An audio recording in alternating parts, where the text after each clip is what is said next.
तो अभी inverter AC अपन check करने के लिए आए बोले तो उसको जो है सबसे पहले क्या चेक करना है, इसमें कंप्लेंट क्या है अपने को वो मालूम होना। मतलब एसी जो है बिल्कुल ही चालू नहीं हो रहा है, फिर चालू होने के बाद में जो है कूलिंग नहीं आ रही, या फिर रिमोट का कुछ प्रॉब्लम है क्या है। तो इन्वर्टर एसी में जो है थोड़ा सा बारीक मसला रहता है भाई, पूरे सेंसर्स वगैरह रहते हैं, तो कुछ एरर कोड आ रहा है क्या वो भी चेक कर लेना अपने को। जो है 99% एरर्स जो है आते रहते हैं इसके अंदर, या फिर जो है आउटडोर के पीसीबी में कुछ लाइट बने हुए रहते जो है ग्रीन येलो रेड ऐसा लाइट आ रहते हैं, वो लाइटों के जो मतलब रहता है अपने को इतनी बार जो है ब्लिंक हो रही है तो ये सेंसर का प्रॉब्लम रहता। तो वो हर एसी का अलग अलग एरर कोड्स रहता, एरर लिस्ट अलग अलग रहती, तो वो जो है चेक कर लेना। अब अपने को जो है बिल्कुल ही मशीन नहीं चालू हो रहा बोले तो या तो पावर सप्लाई का प्रॉब्लम रहता, पावर सप्लाई पूरा ओके है फिर भी मशीन चालू नहीं हो रहा बोले तो इंडोर के जो है पीसीबी में जो है वायरिंग कुछ गलत रह सकती है, वायरिंग ओके है फिर भी नहीं चालू हो रहा बोले तो पीसीबी में जो है फ्यूज़ वगैरह उड़ गया ऐसा रह सकता। फ्यूज़ ओके है, फ्यूज़ ओके रहने के बाद में भी जो है नहीं चालू हो रहा बोले तो फिर मदरबोर्ड का जो है प्रॉब्लम रहता। तो बहरहाल ये हो गया अपने को बिल्कुल ही चालू नहीं हो रहा, लेकिन चालू होने के बाद में कूलिंग नहीं आ रही बोले तो अब जो है आउटडोर चालू हो रहा नहीं हो रहा। फिर आउटडोर अगर चालू नहीं हो रहा तो कुछ एरर आ रहा है क्या अपने को, एरर कोड की लिस्ट इसकी चेक करना।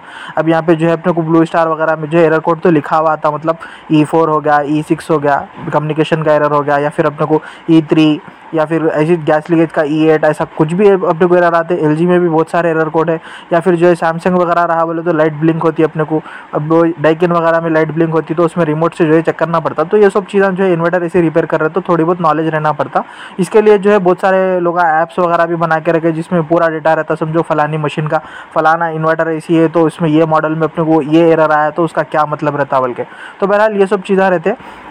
तो वही अपन इन स्टेप बाय स्टेप कैसा चेक करना है वही देख रहे समझो। और मेरे को भी क्या प्रॉब्लम आया था वो भी अपन चेक कर रहे हैं यहाँ पे। तो सबसे पहले जो है ये चेक कर लिया अपन, एसी जो है अपना नहीं चल रहा, तो अपन जो है पीसीबी वगैरह चेक कर लिए, सब ओके रहने के बाद में कूलिंग नहीं आ रही, एसी ऑन हो गया, इंडोर तो ऑन हो गया लेकिन आउटडोर ऑन नहीं हो रहा बोले तो ये चेक करना कि इंडोर से आउटडोर कम्युनिकेशन का कुछ वायर ब्रेक है, अपने को एरर आ जाता है E6 वगैरह का। अगर एरर नहीं आ रहा बोले तो फिर आउटडोर का जो है पीसीबी का प्रॉब्लम रहता। 90% ऐसा जो है ये मशीनों में अपने को जो है सिग्नल भेज देता लेकिन फिर भी मशीन चालू नहीं होता रहता। तो उस सूरत में जो है अपने को आउटडोर की पीसीबी का प्रॉब्लम रहता है। एरर भी नहीं आता बाज़ मॉडलों में, ठीक है, लेकिन अगर बाज़ मॉडलों में तो अपने को एरर आ जाते रहता, लेकिन एरर नहीं आ रहा बोलो तो फिर आउटडोर के पीसीबी का रहता। तो बहरहाल यहाँ पे वही अपन जो है एरर क्या आया था अपने को कैसा कैसा चेक करे अपन सब जो है यहाँ पे डिटेल में बताया सो। अब देखो इन्वर्टर एसी में ज़्यादा से ज़्यादा अपने को या तो पीसीबी का प्रॉब्लम आता या फिर गैस लीक रहता, दो ही रीजन रहते हैं जिसकी वजह से अपने को मेन जो कूलिंग का प्रॉब्लम रहता ना वो आता। तो अब अपन आके चेक कर रहे समझो ये मशीन में तो जो है फर्स्ट में चेक करे वक्त पीसीबियाँ वगैरह इसके काम नहीं कर रहे थे, फिर जो है इसमें बाद में चेक करे तो गैस लीक का प्रॉब्लम निकला। तो अब कैसा कंफर्म करना कि पीसीबी का प्रॉब्लम है या गैस लीक का।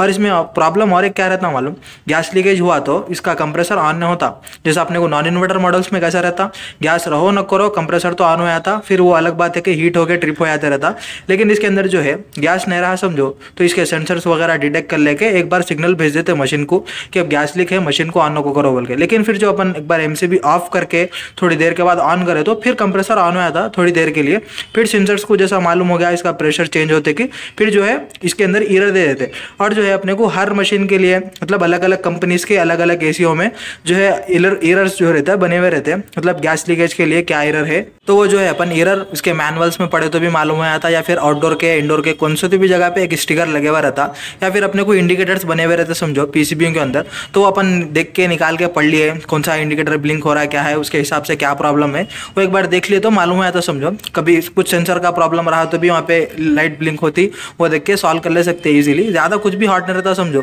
तो वही जब अपन और एक इसमें मतलब गैस लीक रहा तो भी उसमें भी दो प्रॉब्लम रहते, गैस या तो लीक रहता या फिर एक्सपेंशन वाल इसका जो रहता है इसके अंदर मोटर रहती है एक्सपेंशन मोटर, वो काम नहीं करे तो भी जो है प्रेशर कम ज़्यादा होके अपने को गैस लीक है वाले वैसा दिखता। तो वही मैं एक बार जो है इसको लगा के चेक करा गेज वगैरह तो इसमें प्रेशर कम बता रहा। तो मतलब मेन क्या क्या प्रॉब्लम आया उसके ऊपर बात कर रहा हूँ मैं। 32 का मशीन है, अब इसके अंदर स्टैंडिंग प्रेशर चेक करना पड़ता, फिर जो है रनिंग प्रेशर कितना आ रहा वो भी चेक करना पड़ता, एम्स वगैरह सब चेक करना पड़ता। तो मेरे को क्या प्रॉब्लम आया था इसके अंदर, तो प्रॉब्लम अपने को पीसीबी का आ गया था। तो अपन इंडोर आउटडोर दोनों के पीसीबी लेके गए, रिपेयर हुए कराए, लाके फिक्स कर दिए। अब जब तो अपन गैस हुए नहीं चेक कर सकते समझो, कहीं को बोले तो अगर 32 गैस है इसके अंदर अगर लिक्विड गैस नहीं रहा खाली वेपर में रहा तो भी अपने को प्रेशर स्टैंडिंग प्रेशर चेक करे तो वो इतना ही बताता समझो। तो जो है जब तो गैस वगैरह चेक करे तो भी कुछ भी ऐसा गैस लीकेज है वैसा नहीं दिखा था। लेकिन जो है पीसीबियाँ वगैरह रिपेयर कराए, रिपेयर करा के लेके आए, लेके आए के बाद फिक्स करे तो अब इसके अंदर जो है अपन मशीन चेक करे तो डिस्चार्ज का पाइप तो अच्छा ठंडा हो रहा अपने को, मतलब आइस तो कुछ भी नहीं आ रहा समझो डिस्चार्ज के ऊपर। लेकिन जो है सेक्शन के पाइप पे जब अपन प्रेशर लगा के चेक कर रहे गेज लगा के चेक करे तो रनिंग में जब एसी चल रहा अपना तो रनिंग में क्या हो रहा इसका जो प्रेशर है ना वो कम हो जा रहा समझो, ऐसा 10 अपने को कभी कभी तो क्या हो रहा है 0 पे आ जा रहा हूँ, फिर 10 0 ऐसे चल रहा समझो। अब लेकिन अब 32 का प्रेशर अपने को कितना रहना, मिनिमम 100 के ऊपर रहना, 100 110 120 130 ऐसा रहना। तो अब इसके अंदर क्या हो रहा है, अपने को प्रेशर कम हो जा रहा, कम होके वैक्यूम में चले आ रहा समझो।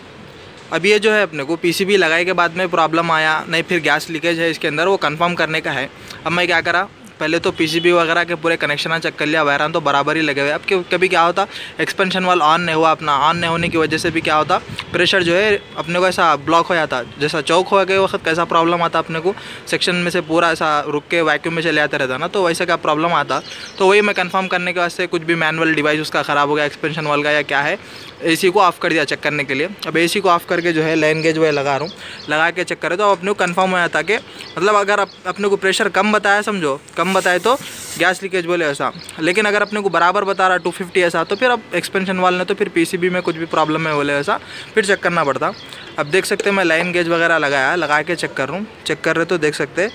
यहाँ पे अपने को 40 आ रहा समझो, स्टैंडिंग प्रेशर 40 बता रहा, जबकि अपने को स्टैंडिंग प्रेशर 32 गैस का 200 के ऊपर रहना समझो, 230 220 ऐसा रहा तो गैस है बोले ऐसा मान सकते हैं अपन। लेकिन इसके अंदर जो है स्टैंडिंग प्रेशर ये अपने को 50 के नीचे बता रहा, तो अपने को कंफर्म हो गया कि अब गैस लीकेज है मशीन के अंदर। तो अब गैस जो है लीकेज कहाँ से हुआ, लीकेज वो चेक कर लेके उसके बाद में ऑन कर देता हूँ, मशीन ऑन आता। अब क्या होता है, गैस लीक रहने की वजह से इसका जो है आउटडोर सेफ्टी के लिए ऑन नहीं होता समझो। इसके अंदर जो अपने को हाई प्रेशर लो प्रेशर के जो बने हुआ रहता सेफ्टी के लिए, सेंसर वगैरह अपने को डिटेक्ट कर लेके ना आउटडोर को ऑन नहीं करते, थोड़ी देर तो चलाने के बाद में जो है जब अपने को टेम्परेचर नहीं आ रहा सेंसरों के ऊपर, मतलब मालूम ही नहीं हो रहा लोगों को आउटडोर में क्या है मसला, नहीं मालूम हो तो ना क्या है ऑन नहीं करते। तो लास्ट टाइम ऐसी हुआ था, अपन ऑन करें मशीन तो ऑन नहीं हो रहा था, इंडोर भी ऑन नहीं हो रहा था, आउटडोर भी ऑन हो रहा था समझो। आउटडोर की पीसीबी में लाइटें ब्लिंक हो रहे थे, तो अपन पीसीबियाँ वगैरह लेके गए। अब जब तो गैस तो नहीं चेक कर सकते थे, पीसीबियाँ लेके गए, रिपेयर कराए, ला के फिक्स कर दिए। फिक्स करके ऑन करते कि मशीन तो ऑन हो गया, इंडोर भी चल रहा, आउटडोर भी चल रहा, अपने को जो है कंप्रेसर भी ऑन हो गया और suction pressure discharge pressure check करें तो अब डिस्चार्ज में तो पाइप जो है ठंडा हो रहा, लेकिन सेक्शन में चेक करें तो सेक्शन जो है 10 ऐसा आ रहा था, रिटर्न